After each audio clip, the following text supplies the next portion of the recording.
Delhi Capitals పెద్ద ప్రాబ్లంలోకి వెళ్ళిపోయింది. Just few weeks back నేను ఒక వీడియో చేశాను. అందులో ఏం చెప్పాను, ఈ సంవత్సరం ఢిల్లీ క్యాపిటల్స్ ప్లే ఆఫ్స్కి వెళ్లకుండా ఎవరు ఆపలేరు, వాళ్ళు పొజిషన్తో సంబంధం లేకుండా ప్లే ఆఫ్స్లోకి వెళ్తారని చెప్పిన. తీరా ఇప్పుడు చూస్తే ప్లే ఆఫ్స్లోకి వెళ్ళాలా వద్దా అని చెప్పి ఆలోచిస్తుంది ఢిల్లీ క్యాపిటల్స్.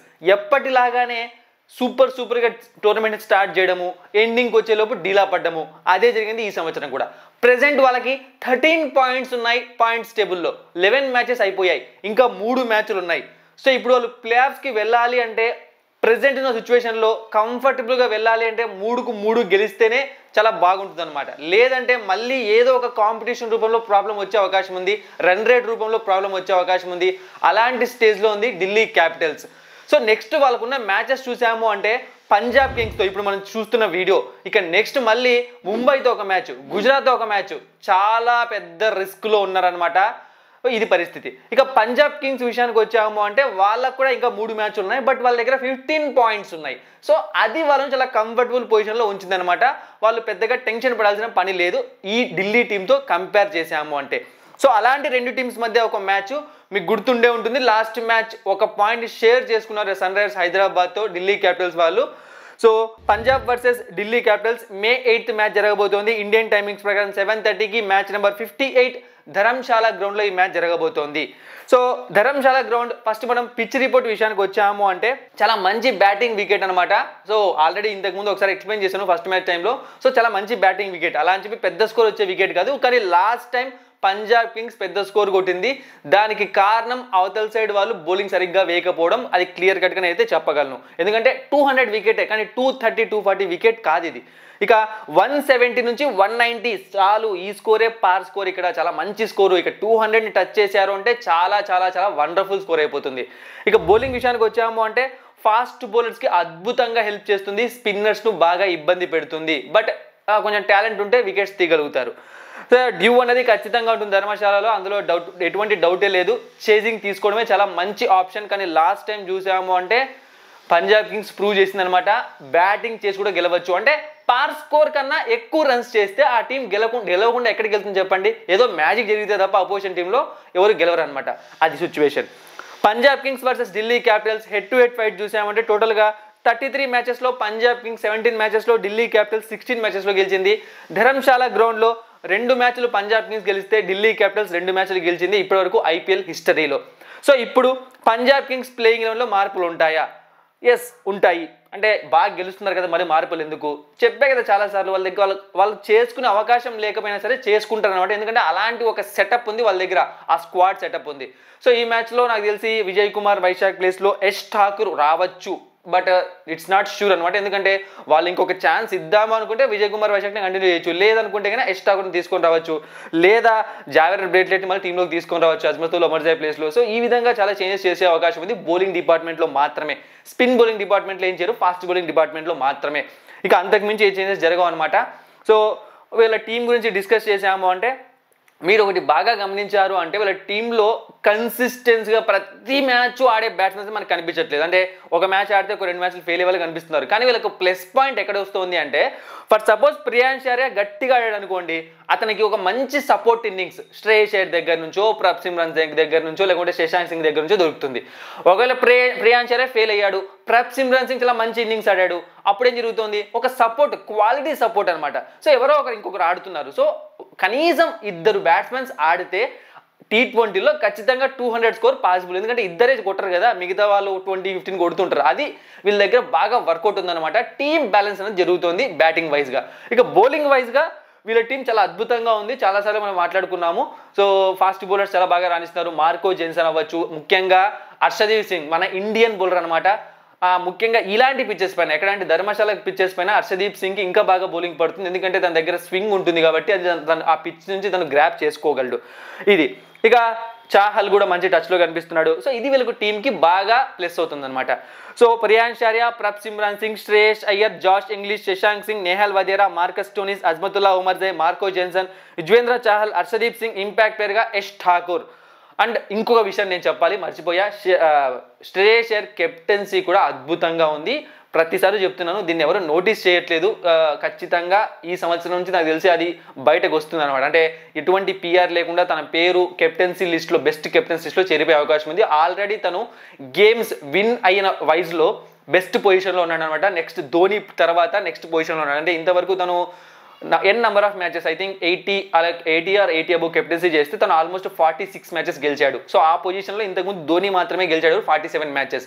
ఇక రోహిత్ శర్మ అవ్వచ్చు, వీళ్ళు కూడా 46 ఉన్నారు నంబర్లో. ఇక ఢిల్లీ క్యాపిటల్స్ విషయానికి వచ్చాము అంటే, సో వీళ్ళ ప్రాబ్లమ్స్ ఏంటి అని మనం క్లియర్గా లాస్ట్ ప్రివ్యూలో నీట్గా ఎక్స్ప్లెయిన్ చేసాము. అదే జరిగింది మ్యాచ్లో కూడా. సో కరుణ్ నీర్ అనమాట, ఒకే ఒక మ్యాచ్ ఆడాడు. తర్వాత మ్యాచ్లు అన్ని కలిపి కూడా తను 69, 68 కొడితే ఫస్ట్ మ్యాచ్లో మాత్రమే ఎక్కువ రన్స్ కొట్టాడు. సో ఆ పొజిషన్లో ఉంది టీం అనేది. అంటే కరుణ్ నీర్ పొజిషన్ అనేది, కరుణ్ నీర్ ఫామ్ అనేది టీంని బాగా ఇబ్బంది పెడుతుంది. ఇక నెక్స్ట్ కేఎల్ రాహుల్ కూడా ఫస్ట్ స్టార్టింగ్లో వచ్చినప్పుడు ఆడినట్టుగా ఈ బ్యాక్ టు బ్యాక్ మ్యాచెస్లో ఫెయిల్ అవ్వడం ఇబ్బంది పెడుతుంది. ఇక నెక్స్ట్ చూసాము అంటే ఓపెనింగ్ డిపార్ట్మెంట్ చాలా ఇబ్బంది పెడుతుంది అనమాట. అభిషేక్ పురల్ కూడా సరిగ్గా ఆడట్లేదు. లాస్ట్ మ్యాచ్ కరుణ్ నీర్ని ఓపెనింగ్ తీసుకువచ్చారు, అది వర్కౌట్ కాలేదు. సో బ్యాటింగ్లో కన్సిస్టెన్సీ లేదు. ఫస్ట్లో ఆడిన ఢిల్లీ క్యాపిటల్స్ ఈ టీం అని డౌట్ వస్తుంది అనమాట. అండ్ మీరు చూసారు అంటే లాస్ట్ మ్యాచ్ మనకు అశుతోష్ శర్మ ఆడాడు. బేసిక్గా మనం ప్రీవియడ్లో క్లియర్గా చెప్పాము అశుతోష్ శర్మ సరిగ్గా ఆడట్లేదు, ప్రెజర్లోకి వెళ్తుంది టీం అని. బట్ మనోడు చూశారు అంటే మీరు బాగా ఆడిన ఇన్నింగ్స్ కేవలం లాస్ట్ ఇయర్ నుంచి చూసుకున్నారు అంటే టీం ఎప్పుడైతే చాలా ప్రాబ్లమ్స్లో ఉంటుందో ఆ టైంలో ఒక మంచి ఇన్నింగ్స్ వస్తుంది. కానీ ఆ టైంలో సపోర్ట్ ఇన్నింగ్స్ కూడా దొరకాలి, దొరికినప్పుడే మ్యాచెస్ గెలుస్తుంది. అది టీంని కొంచెం సఫర్ చేస్తుంది అనమాట. అశుతోష్ శర్మ మాత్రమే కాకుండా ఇంకా మిగతా వాళ్ళు కూడా ఆడాలి. అంటే ప్రెజర్ సిచ్యువేషన్స్లో చెప్తున్నాను. నార్మల్గా అయితే అశుతోష్ శర్మ కూడా ఈ సంవత్సరం పెద్ద టచ్లో అయితే లేడని నా ఫీలింగ్ ఇది. ఇంకా బౌలింగ్ విషయానికి వచ్చాము అంటే ఎప్పుడైతే బ్యాట్స్మెన్స్ తక్కువ రన్స్ చేస్తారో వీళ్ళ బౌలింగ్ డిపార్ట్మెంట్ ద బెస్ట్గానే బౌలింగ్ చేస్తుంది. ఎందుకంటే వీళ్ళకు పార్ స్కోర్స్ ఇచ్చారు అంటే గ్రౌండ్లో ఖచ్చితంగా అవతల టీంని ఆల్అౌట్ చేసి వికెట్స్ తీయగలిగే బౌలర్స్ వీళ్ళ దగ్గర ఉన్నారు. మిచెల్ స్టార్క్ అవ్వచ్చు, దుష్మన్ జమీర్ అవ్వచ్చు, కుల్దీప్ యాదవ్ అవ్వచ్చు, అక్షర్ పటేల్ అవ్వచ్చు, సో ఎవరైనా సరే. బట్ వాళ్ళ టీం బ్యాట్స్మెన్స్ పార్ స్కోర్ని ఇవ్వలేకపోతున్నారు. అదే టీం ఇబ్బంది పెడుతుంది. స్కోర్ని చేసి చేయలేకపోతున్నారు. బౌలర్స్ తక్కువ స్కోర్ని కట్టడి చేసిన అవతల టీంని వీళ్ళు చేసి చేయలేకపోతున్నారు. ఇది వీళ్ళ ప్రాబ్లం. సో ఇలా ప్లేయింగ్ గేమ్లో మార్పులు ఉంటాయంటే టీమ్ నటరాజన్ లాస్ట్ మ్యాచ్ వచ్చాడు, బట్ బౌలింగ్ వేయడానికి కూడా అవకాశం లేదన్నట్టు మ్యాచ్ మధ్యలో అయిపోయింది. మీకు తెలిసి ఇన్నింగ్స్ అయిపోయాక. సో టీమ్ నటరాజన్ ఒకేలా లాస్ట్ మ్యాచ్లో ఆడి ఉండింటి తెలిసేది, బట్ చాలా తక్కువ స్కోర్ చేశారు కాబట్టి మ్యాచ్ గెలవడం కష్టమని నాకు అనిపించింది. సో ఇప్పుడు చూద్దాం మరి ఏం జరుగుతుందో. So Faf du Plessis, Abhishek Porel, Karun Nair, KL Rahul, Axar Patel, Tristan Stubbs, Vipraj Nigam, Mitchell Starc, Dushmantha Chameera, Kuldeep Yadav, T Natarajan, impact ప్లేయర్గా అశుతోష్ శర్మ. సో కరుణ్ నీర్ని డ్రాప్ చేసే ఛాన్సెస్ చాలా ఎక్కువ ఉన్నాయి ఈ మ్యాచ్కి, 99.9%. బట్ ఎవరిని తీసుకొని వస్తారు తన ప్లేస్లోకి అది మాత్రం వెయిట్ చేయాల్సింది అనమాట. ఎందుకంటే ప్రజెంట్ స్క్వాడ్లో తనని రీప్లేస్ చేసే ప్లేయర్స్ కొంతమంది ఉన్నారు, కానీ నమ్మకం పెడతారా పెట్టరా లేదు, అలాగే కంటిన్యూ చేస్తారని చూడాలి. ఇక ప్లేయర్ బ్యాటిల్ అండ్ ప్రిడిక్షన్స్ చూసాము అంటే శ్రేయస్ ఈరోజు మ్యాచ్లో ఫెయిల్ అవుతాడు. ఫస్ట్ ప్లేయర్ బ్యాట్లు కూడా చెప్పట్లేదు, ప్రిడిక్షన్ చెప్పేస్తున్నాను. శ్రేయస్ ఈరోజు మ్యాచ్లో ఫెయిల్ అవుతాడు, ఫెయిల్ అయ్యే ఛాన్స్ చాలా ఎక్కువ ఉన్నాయి. ఇక Marcus Stoinis versus Axar Patel, 21 runs 4 times ఓడాడు, స్ట్రైక్ రేట్ 40 ఉందన్నమాట. ఇక ఇంతకు మించి పెద్ద ప్లేయర్ బ్యాటిల్స్ ఎవరి మధ్య లేవు. ఇక నెహల్ వదీర్ ఈరోజు మ్యాచ్లో ఒక మంచి నాక్ ఆడే అవకాశం ఉంది. ఇక Faf du Plessis versus Chahal, 44 runs 3 times ఓడాడు, స్ట్రైక్ రేట్ 88. ఈ రోజు మ్యాచ్లో ఫ్యాఫ్ డు ప్లెసిస్ ఒక మంచి నాక్ ఆడతాడు. ఇక KL Rahul versus Arshdeep Singh, 31 runs 2 times ఓడాడు, స్ట్రైక్ రేట్ 124. కేఎల్ రాహుల్ ఈరోజు మ్యాచ్లో ఫెయిల్ అయ్యే అవకాశం ఉంది. Already back to back matches fail అవుతున్నాడు స్వామి, మళ్ళీ ఈ మ్యాచ్ కూడా ఫెయిల్ అంటే నాకైతే అనిపిస్తోంది ఆ పిచ్ పైన కేఎల్ రాహుల్ ఆడలేడేమో అనిపిస్తుంది.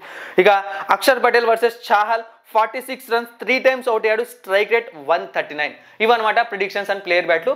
మ్యాచ్ ఎవరు గెలుస్తారు?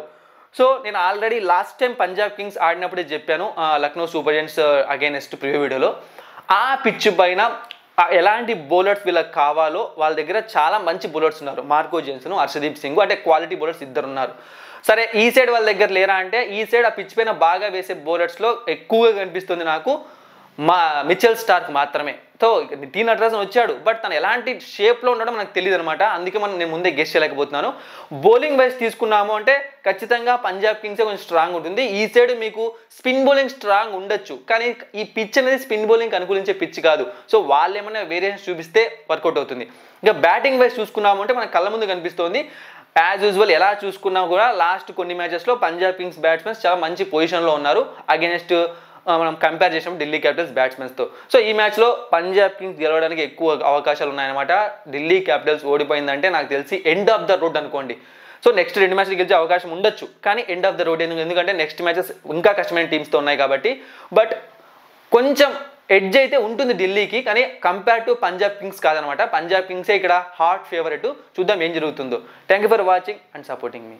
మరిన్ని ఇంట్రెస్టింగ్ వీడియోస్ కోసం సబ్స్క్రైబ్ చేయడం మర్చిపోకండి.